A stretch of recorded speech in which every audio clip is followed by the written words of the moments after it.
आणि याच संदर्भात याचा भारतावर नेमका काय परिणाम होईल? प्रामुख्यानं तेल, सोनं, चांदी आणि अन्य कमोडिटीवर याचा काय परिणाम होऊ शकतो याबद्दल आपण अधिक जाणून घेऊयात. राजेश रोकडे आपल्यासोबत जोडले गेलेत, कमोडिटी एक्सपर्ट आणि जेम्स अँड ज्वेलरी डोमेस्टिक काउन्सिलचे ते चेअरमन आहेत. राजेशजी, आपलं स्वागत आहे. आपली काय पहिली प्रतिक्रिया, ज्या पद्धतीनं हे युद्ध आता वाढत चाललंय ते पाहता याचा थेट परिणाम भारतीय व्यापार उद्योगावर कसा होईल?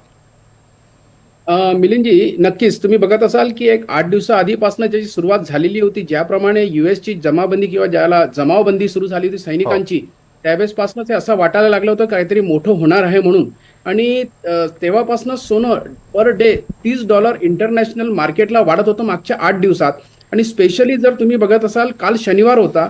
शनिवारी नॉर्मली गोल्ड मार्केटमध्ये हलचल नसते किंवा रेट आमचे MCX मध्ये आणि होय. फिजिकल मार्केटमध्ये बंद जे रेट असतात तेच पूर्ण दिवसभर असतात आणि रविवारी सुद्धा तेच रेट असतात. परंतु बंद मार्केटमध्ये पण $200 रेट गोल्डचे वाढलेले. आणि जर मी रुपयामध्ये जर बघत असेल तर रुपयामध्ये 10,000चा भाव सोन्यामध्ये कालच्या काल वाढलेला आहे. आज पुन्हा रविवार आहे आणि असं अपेक्षा आहे की उद्या जेव्हा मार्केट उघडेल तर पुन्हा 10 ते 15,000 वर भाव उघडेल असं अपेक्षित आहे. आणि सेम असं चांदीमध्ये पण झालं आहे. चांदीमध्ये जर नॉर्मल जर मी ते रेट बघत होतो तर 7 ते 8 डॉलर कमी होता आणि हो. $8नी चांदी पण वाढलेली आहे. त्याच्यामुळे चांदीमध्ये पण 10,000नी वाढ झालेली आहे. ओव्हरऑल जेव्हा अशी परिस्थिती युद्धासारखी येतं होय. त्यावेळेस सोनं आणि चांदी चकाकतं आणि ते तुम्हाला बघायला मिळालेलं आहे. बरोबर आहे. पण राजेशजी, जगातलं एक मोठं मार्केट जसं भारत आहे सोन्या चांदीचं, तसंच दुबईकडे पण त्या अर्थाने पाहिलं जातं की इथे टॅक्सेस कमी आहे, त्यामुळे अनेक जण दुबईतनं सोनं खरेदी करतात. पण आपण पाहिलं की दुबईतल्या या मोठ्या शॉपिंग मॉल्सवर आणि अशावर सुद्धा हल्ले झाले. हा प्रामुख्यानं दहशत निर्माण करण्याचा प्रयत्न आहे की ज्याच्यामुळे मार्केट एकदम त्याच्यात चढ उतार होतील? नक्कीच. हे बघा, दुबई जे आहे ते मॅन्युफॅक्चरिंग हब नाही आहे. दुबई एक गेटवे फॉर द वर्ल्ड आहे आणि बरोबर. म्हणून दुबईमध्ये टॅक्सेस कमी असल्यामुळे वाया दुबई सगळीकडे सप्लाय चेन सांभाळला जातं. बरोबर. आणि जर गोल्ड मार्केटमध्ये बघेल तर 70% ऑफ द ज्वेलरी दुबईमध्ये जी विकल्या जातात ती भारतातून जातं. फक्त आणि फक्त टॅक्सेशन हा जर पार्ट सोडल्या गेलं तर बरोबर. दुबई आणि इंडियामध्ये फक्त 3%चाच रेटमध्ये फरक आहे. फरक आहे. त्याच्यामुळे पहिले जेव्हा इम्पोर्ट ड्युटी खूप जास्त होती त्यावेळेस हा फरक मोठा वाटायचा. परंतु आता असं काही राहिलेलं नाहीये. फक्त दुबईमध्ये हा हल्ला झाल्यामुळे कुठे ना कुठे एक दहशत तर झालेलीच आहे. कारण की दुबई एक सेफ हेवन म्हणून जागा बघितल्या जायची पूर्ण बरोबर. वर्ल्डमध्ये. आणि बरोबर. त्याच्यामुळे हा इम्पॅक्ट नक्कीच गोल्डवर दिसेल आणि सिल्वरवर पण सिल्वर दिसण्याची पण दिसेल. अपेक्षा आहे. राजेशजी, दोन मतप्रवाह आहेत. जगातल्या काही तज्ज्ञांना असं वाटतं की हे 2-3 दिवसात युद्ध संपू शकतं, कारण खामेनींचा खात्मा झालाय, त्यांच्यावर मुख्य नियंत्रण मिळवणं हे अमेरिकेचं टार्गेट होतं. पण काही जणांना असं वाटतं की 8-15 दिवस किंवा त्याहीपेक्षा जास्त काळ हे युद्ध चालू शकतं. इराण इतक्या सहजासहजी काही शरण जाणार नाही. युद्ध जर का जास्त काळ लांबलं तर त्याचा दीर्घकालीन परिणाम भारतीय मार्केटवर होईल आणि कशा पद्धतीने? मिलिंदजी, बघा, तुम्हाला आठवत असेल एक 3.5-4 वर्ष आधी युक्रेन आणि रशियाचं जेव्हा युद्ध सुरू झालं त्यावेळेस हो. पण असंच करायला लागलं की 8 दिवसाच्या वर हे युद्ध सुरू राहणार नाही. आणि आज बरोबर. 4 वर्ष झाले तरी ते युद्ध संपलेलं नाहीये. खरं आहे. तर कुठे ना कुठे परिस्थिती चेंज होत असतात. तुम्ही जर आता बघितलं असेल ज्याप्रमाणे इराणवर हल्ले झाले तर इराणनी पलटवार मुस्लिम राष्ट्रालाच केलेला आहे. तुम्ही बघा, दुबई आहे किंवा कुवेत आहे किंवा तुम्ही अजून बाजूला कतार जे आणि दुसरे अन्य देश आहे, ठिकाणी कतार काही आहे. हल्ले झाले. बरोबर. हल्ले झालेले आहे. तर कुठे ना कुठे ते रिव्हर्स ऍक्शनवर रिएक्शन झालेलं आहे. त्याच्यामुळे मला असं काही वाटत नाही की हे लवकर थांबेल. भलेही त्यांचे सर्वोच्च नेते आज नाही आहे, परंतु त्यांच्याकडे second line of leadership, third line of leadership पण त्यांनी तयार करून ठेवलेली आहे. तुम्हाला म्हणजे एक गोष्ट मी माध्यमातूनच बघितलेली आहे की चायना किंवा याच्यात जर कोरिया याच्यात जर सपोर्ट करेल तर कुठे ना कुठे हे पूर्ण विश्व 2 भागात वाटलं जाईल.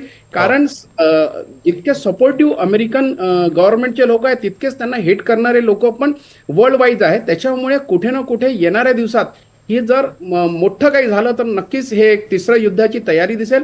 आणि अशा वेळेस सोनं आणि चांदी पुन्हा एक नवीन इतिहास तयार केलं असं मला वाटतं. बर, आता सर्वसामान्य लोकांच्या दृष्टिकोनातनं मला तुम्हाला प्रश्न विचारायचा आहे. दोन गोष्टी आहेत. एक तर जे व्यावसायिक असतात ते गुंतवणूक म्हणून किंवा ज्यांच्याकडे मोठ्या प्रमाणात पैसे असतात ते गुंतवणूक म्हणून सोनं चांदीकडे पाहतात. पण जो सर्वसामान्य माणूस असतो ज्याच्या घरी पुढच्या काही काळात आता लग्नसराईचा हंगाम सुरू होईल, लोकांनी काय करावं? थोडे दिवस वाट बघावी का रेट जर आत्ता कमी आहेत, तुम्ही म्हणता की उद्याला सकाळी मार्केट उघडेल तर रेट वाढू शकतात, तर लोकांनी खरेदी करावं ज्यांच्याकडे आत्ता तात्पुरते पैसे आहेत त्यांनी? बघा, मी एकच सांगेल की 1 वर्षाआधी इंटरनॅशनल मार्केटमध्ये $3400 होतं आणि आज नॉर्मली $5385 पर्यंत सोनं गेलेलं आहे इंटरनॅशनल मार्केटमध्ये. अर्थात सोन्याच्या भावात खूप जबरदस्त तेजी आलेली आहे आणि फक्त एकच कारण सोन्याच्या तेजीला सपोर्ट नाही करत. इंटरनॅशनल मार्केटमध्ये डिडॉलरायझेशन अर्थात अमेरिकन जो डॉलर आहे त्याला हेट करणारे लोक किंवा ते रिझर्व्ह चेंज करणारे खूप देश आहेत. जसं की पहिले डॉलर जे आहे लोक फॉरेन करन्सी म्हणून जमा करायचे किंवा आपली एक स्ट्रेंथ वाढवण्यासाठी डॉलरमध्ये पैसे गुंतवणूक ठेवायचे प्रत्येक देश. त्यांनी जवळजवळ 80% पर्यंत त्यांचा रिझर्व्ह राहायचा, तो घटून जवळजवळ 52% खाली आलेला आहे. ही एक वास्तविकता आहे. तर एक कारण हे आहे. दुसरं कारण federal reserve bank of America म्हणा किंवा दुसरे गव्हर्नमेंट बँक्स आहेत, गव्हर्नमेंटचे जे रिझर्व्ह बँक्स असतात त्यांनी पण दिवसांदिवस आपले इंटरेस्ट रेट कट केलेले आहे. चौथी गोष्ट म्हणजे युक्रेन आणि रशियाची जेव्हा युद्ध झालेलं तेव्हापासूनच लोकांना हे कळलेलं आहे की अशी परिस्थितीमध्ये कधी पण सँक्शन लागू शकतात. त्यावेळेस डॉलरमध्ये पैसे ठेवण्यापेक्षा आपल्या जे रिसोर्सेस आहे आपल्या भारतात किंवा आपल्या देशात ठेवणं गरजेचं आहे. बरोबर. म्हणूनच बाकीचे सगळे रिसोर्सेस त्यांनी आपल्याकडे ठेवणं अर्थात ते गोल्डमध्ये कन्वर्ट करणं सुरू केलेलं आहे. त्याच्यामुळे पण गोल्डचे रेट वाढलेले आहे. हे तर एक टाइम बिंग एक कारण आहे मिडल ईस्टचं युद्ध, पण ओव्हरऑल गोल्ड पुन्हा बुलिशच आहे. अर्थात रेट अजून वाढणार आहे असं अपेक्षित आहे. जसं की तुम्ही बोललेले की लग्न सराळाचा सीझन आहे, कोणाकडे लग्न असू शकतं किंवा काही कार्यक्रम असू शकतात. माझा एकच प्रामाणिक सल्ला राहील की त्यांनी आताच्या भावात खरेदी करायलाच पाहिजे आणि लोक याचा फायदा पण घेत आहेत. जसे जसे सोन्याचे भाव वाढत आहेत तसे तसे लोकांचं अट्रॅक्शन गोल्डकडे वाढत चाललेलं आहे. आणि मला वाटतं उद्या मंडे आहे, सोमवार आहे, उद्या अजून भाव उघडून जेव्हा सुरुवात होईल मार्केटची त्यावेळेस पुन्हा एक नवीन विक्रमी आम्हाला बघायला मिळेल. एक प्रश्न राजेशजी, गेल्या काही काळात गोल्ड ETF मध्ये लोक मोठ्या प्रमाणात गुंतवणूक करतात आणि स्टॉक मार्केटला सुद्धा पर्याय म्हणून लोक असं प्रिफर करतात की ज्यांना थोडीशी इन्व्हेस्टमेंट करायची आहे की चला हार्ड गोल्ड घेण्यापेक्षा गोल्ड ETF मध्ये गुंतवणूक करावी. तर अशांच्या दृष्टीने तुम्ही कसं पाहताय हे? बघा, ETF किंवा ज्याला डिजिटल गोल्ड म्हणतो तसे इन्व्हेस्ट करणारे लोक थोडे कमी आहेत. पण आपल्या भारतीय संस्कृतीमध्ये फिजिकल गोल्डकडे खूप जास्त अट्रॅक्शन आहे. कारण की तुम्ही ETF म्हणा किंवा डिजिटल गोल्ड म्हणा त्याला यूज करू शकत नाही. आणि भारतीय संस्कृतीमध्ये महिलांना जोपर्यंत ते दागिने ते घालत नाही किंवा ते दागिन्यांचा उपयोग करत नाही तोपर्यंत त्यांना तो कॉन्फिडन्स पण येत नाही. आणि शेवटी ETF मधले पण रेट्स वाढतील आता? हो, नक्कीच याचा प्रभाव त्याच्यावर पण पडेल, त्याच्यात काही दोन मत नाही. परंतु फिजिकल मार्केट भारतीय संस्कृतीप्रमाणे खूप मजबूत आहे आणि जेव्हा कधी अशी परिस्थिती येतात त्यावेळेस लोक पण भारतीय जे संस्कृतीला बघता लोक खरीददारी अजून करतात. बर, एक शेवटचा प्रश्न विचारतो फक्त तुम्हाला की साधारणपणे ऑइल आणि या सगळ्याचा एक एक परिणाम हा सगळ्या गोष्टींवर होत जातो. जर का ऑइल इम्पोर्ट कमी झाला आणि पुढच्या काही काळात ज्या मार्गानं ऑइल भारतात येतं, एक रशिया आणि दुसरं गल्फमधनं जे सगळं येतं, तर त्याच्यावर पुढच्या काही काळात मोठ्या प्रमाणात परिणाम होईल. अशा काळात सामान्य माणसाला जर का पैशाची चणचण वाटली तर आत्ताच्या परिस्थितीत त्यांनी सोनं विकावं का विकू नये? बघा, सोनं ज्याला म्हणतात की सुख में साथ निभाता सोना, दुःख में हात बटाता सोना. म्हणजे सोनं असं आहे की जेव्हा तुम्ही सुखात असेल तेव्हा तुम्ही खरीददारी करता आणि ते तुम्ही घालून एक कॉन्फिडन्स मिळवता. तसंच जर तुम्हाला काही प्रॉब्लेम असलं तर ते सोनं विकून तुम्ही तुमची ती गरज भागवू शकता. अर्थात अशा वेळेस जर गरज नसेल तर उगीच प्रॉफिट बुकिंग म्हणून सोनं विकावं नाही असा माझा प्रामाणिक सल्ला राहील. उलट खरीददारी करणं याच्यासाठी गरजेचं आहे की वर्ल्ड वाईड जे एक्सपर्ट्स आहे किंवा जी आमच्याकडे माहिती आहे येणाऱ्या दिवसात सोनं अजून नवीन विक्रम तयार करेल असं अपेक्षित आहे.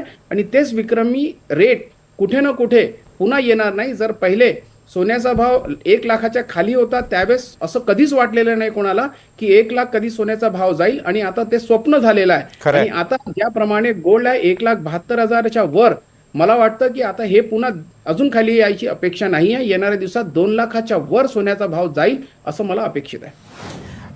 राजेशजी, खूप खूप धन्यवाद. तुम्ही फार सविस्तरपणे आणि मुद्देसूद अनेक गोष्टी मांडल्या. लोकांच्या मनात खूप प्रश्न असतात, शंका असतात, आणि त्यातल्या अनेक शंकांचं तुम्ही निरसन केलं. तुमचे मनापासून आभार.